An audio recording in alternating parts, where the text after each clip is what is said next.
Hello, I'm Panos Kotzathanasis, and this is Bad Accent Video Reviews.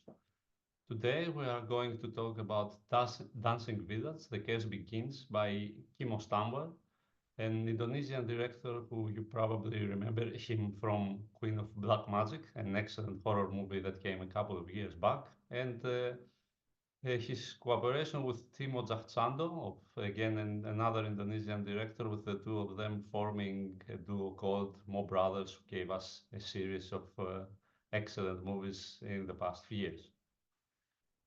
Dancing Village, The Curse Begins is a prequel to Keken di Desa Penari, which was the highest grossing Indonesian film in history when it was released in 2022. This new film is the first film made for IMAX movie ever produced in Southeast Asia, and in 2024 it will be one of the only 5 films made for IMAX production worldwide. Producer Manos Panjabi is Indonesia's most successful film and TV producer, and is the founder of MD Pictures, the country's largest film company. Panjabi has produced 168 movies, including 5 of the biggest all-time local box office hits in Indonesia, including the aforementioned Keken di Desa Penari.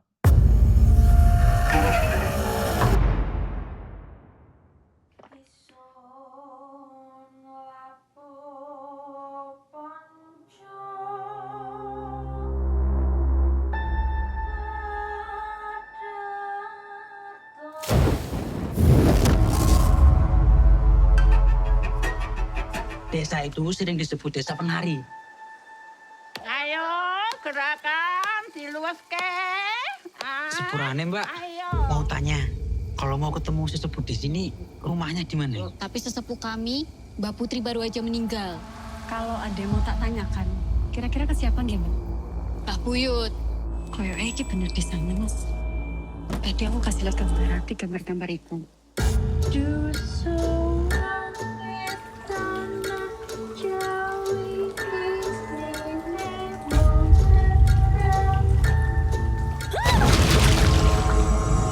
Yang ayu sing wis suwing tak enteni. Bagaimana rasanya? Manis, Mbah. Kamu sudah dipilih untuk menjadi calon Dawu pada desa ini. Maksudnya apa ya, Mbak? Dan kopi manis ini pertanda bahwa dia harus melakukan ritual.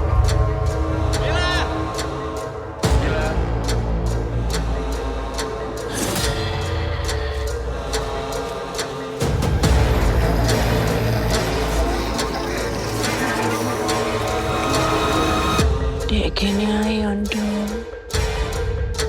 Mbak Rati! Mbak tunggu, Mbak! Siapa itu mau, Mbak?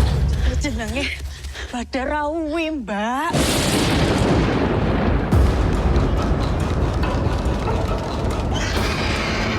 Ya apa ini?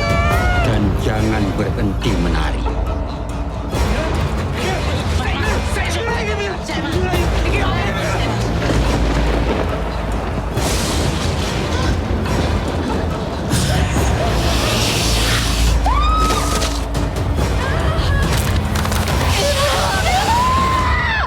Dek kene ayo dong.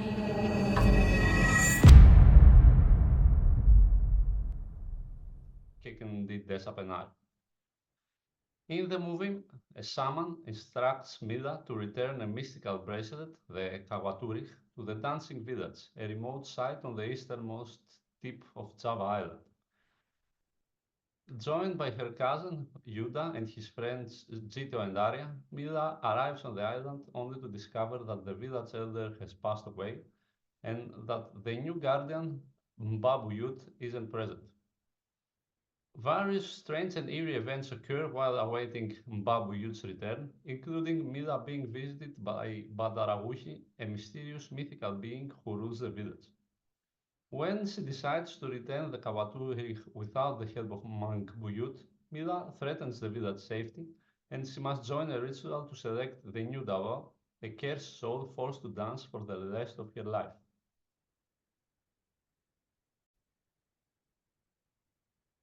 In the past, the usual tendency of horror films when to use extensively jump scares.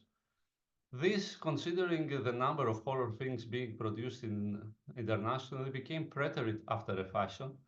And so lately, a new trend that we have seen, okay, just not exactly new, but let's say in the last maybe 10, even more years, is that the horror films were based more on their atmosphere in order to create horror instead of jump scares. After a decade of this approach being implemented, it turns out that we have a new one where the atmosphere is actually combined with the jump scares, who are not as frequent though as they used to be in the past. And this combination seems to be the best so far for the horror genre. The director here, Kimo Stamboel, implements this approach, and the result is impressive. In order to achieve this, he has made a narrative that can be easily mentioned, described as ritualistic, with actual rituals happening throughout the film, but also the overall approach seems to have some kind of religious elements in ritualistic fashion again. It is also very interesting to see how tradition is turning into horror. It's in a tendency that we have seen, particularly in Indonesian horror movies lately, with Joko Anwar also implementing it in his movies. This approach also seems to work quite well, since tradition in countries like Indonesia is usually combined with the supernatural and magic and various, let's say, deities, demigods, and other supernatural beings. And that works pretty well both for the script and the way the whole story unfolds. Another interesting element in that fashion is that the approach Stabwell implements is introducing something of a nightmare that begins only in Mila's mind, but eventually becomes part of reality. The scene with the snakes is probably one of the most indicative of this approach. Another very interesting element here is a permeating sense of sensualism, which finds its apogee in the villain Badarahushi, with Aulia Sara being both sexy and dangerous throughout the movie. This, in the way it is portrayed in the film, adds much to the entertainment the movie offers in general, and is also a very appealing element that works for the horror also, as perhaps in a comment that beauty sometimes can be dangerous, if one could interpret it like that. And since we are talking about, since we mentioned Aulia Sara, it's also we also have to mention that Maufy Effrosina, who plays Mila, is also great. With the way she's scared but struggles come up with a solution to her problems, and the way she actually introduced what we mentioned about the nightmare that becomes reality being outstanding throughout the film. Her performance is an anchoring one for the film, and she passes with flying colors, I have to say. It is also interesting that men have a secondary role here, with some of them having crucial roles, but in general being in the background, with the women of the story being in the front.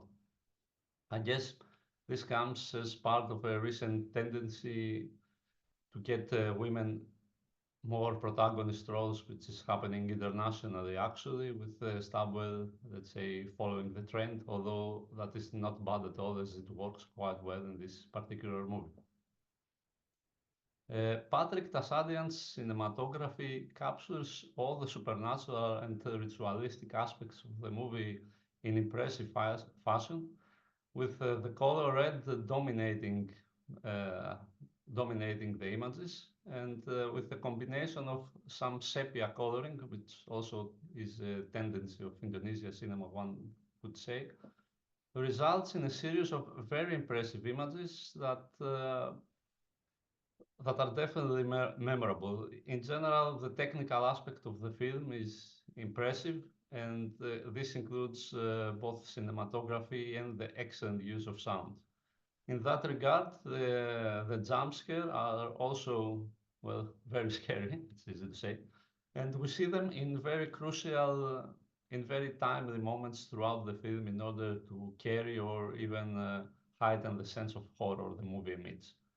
In that regard, Fakhrun Daoud's editing also works quite well, with him speeding up or slowing down the pace in a way that fits the narrative.